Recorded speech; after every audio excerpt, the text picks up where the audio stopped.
Ou seja, a convivência não tornou o homem e a mulher seres coletivos em sua essência. Mormente que a salvação para a eternidade na glória de Deus é individual, conforme Carta aos Romanos, capítulo 14, versículo 12. Abram-se aspas. Assim, pois, cada um de nós dará contas de si mesmo a Deus. Essa individualidade própria do homem, oriunda da vontade de Deus, explica os seus direitos naturais individuais, que não podem ser solapados pela vontade de quem quer que seja, por mais audacioso ou presunçoso que seja, e a que pretexto for, inclusive o pretexto da coletividade. Expostos assim, en passant, a criação do homem, da mulher e da família. Pacificado esse ponto, vamos observar agora duas perguntas. E a sociedade como um todo, como foi formada? O que fala a Bíblia a respeito? Bem, na sequência, quando Deus criou a família, ele abençoou o homem e a mulher e lhes disse, abrem-se aspas, sede fecundos, multiplicai-vos, enchei a terra e sujeitai-a. Fecham-se aspas.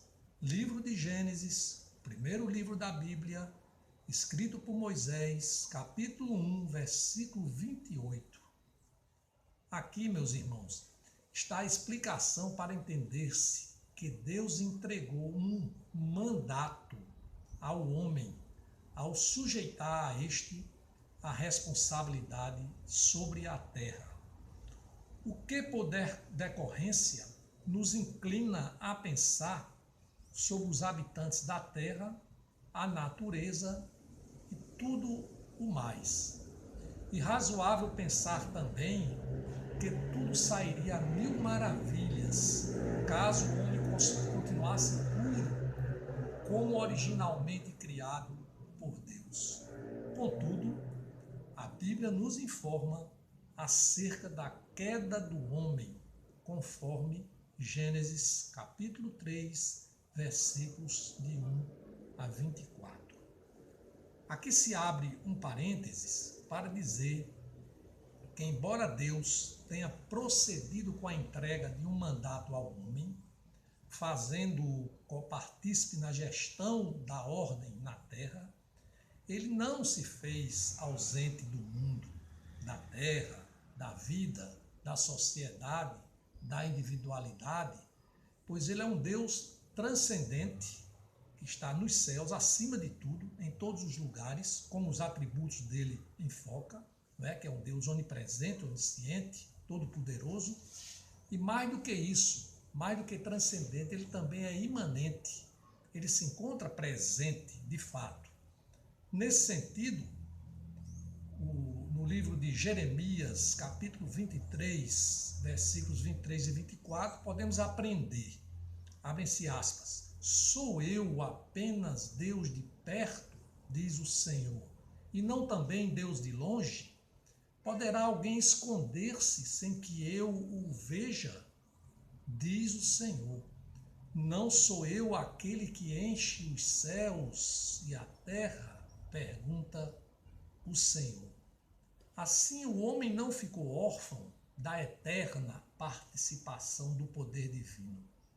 Aliás, os defensores da não imanência de Deus querem justificar a plenitude do controle humano, ou seja, um agir sem a interferência do que foi ensinado por Jesus e da permanência deste no mundo por meio do Espírito Santo, o Espírito da verdade.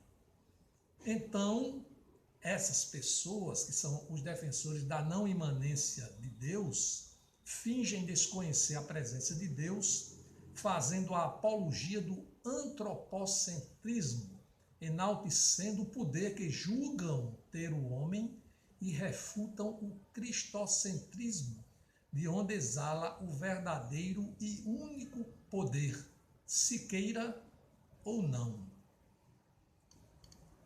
Bem, com o pecado introjetado no homem, conforme Gênesis 3, por causa da queda, o homem, deixou de obedecer a Deus, algo que faz até o tempo presente e ainda fará até a volta de Jesus, tendo em vista a sua natureza irremediavelmente pecadora. Afinal, segundo a Bíblia, abre aspas, todos pecaram e carecem da glória de Deus, fecham-se aspas. Carta aos Romanos do apóstolo Paulo, capítulo 3, versículo 23. A rebeldia do homem agasalhou o nefasto entendimento de que o sujeitai à terra vincula-se ao seu padrão de governo, à sua própria vontade, enfim, a materialização da sua maldade que decorre do pecado e não ao padrão santo de Deus. Na verdade, o homem pecador faz tábula rasa ao controle de Deus, como está escrito em Colossenses 1, 16, 17. Abrem aspas. Pois nele foram criadas todas as coisas, nos céus e sobre a terra, as visíveis e as invisíveis, sejam tronos, sejam soberanias, quer principados, quer potestades. Tudo foi criado por meio dele e para ele. Ele é antes de todas as coisas, nele tudo subsiste. Ora, se tudo foi criado por ele, o desempenho do mandato dado ao homem de sujeição da terra tem obrigatoriamente que dignificá-lo, honrá-lo e glorificá-lo. E não é o que está vivenciando no dia a dia durante séculos, não é o que se está vivendo no dia a dia. Como efeito, esta desobediência do homem faz lembrar a advertência feita em Mateus 7:21, que diz assim, nem todo o que me diz Senhor, Senhor entrará no reino dos céus, mas aquele que faz a vontade do meu Pai que está nos céus. Reflita-se, pois, sobre esta frase. Somente aquele que faz a vontade de Deus entra no reino dos céus. Assim, de logo, dá para se chegar à compreensão de que toda autoridade tem de desempenhar aquilo que represente a vontade de Deus e não a vontade dos homens.